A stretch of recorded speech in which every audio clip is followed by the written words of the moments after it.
Ito, nag-shortcut tayo. Pauwi na tayo. May gina dito. Malili. Medyo mainit na eh. Ganda ng lugar. Medyo maasuka lang pero goods pa din. Malapit lang naman dito yan sa tinitirhan ko sa General Trias.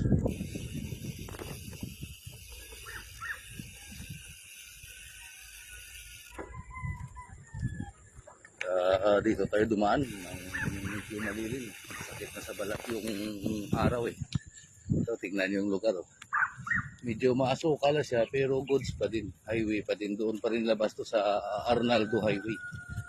Yan. May mga puno pa ng kawayan.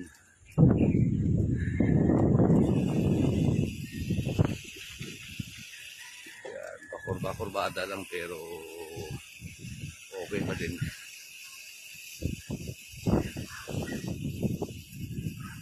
Shortcut lang, shortcut dahil medyo mainit na.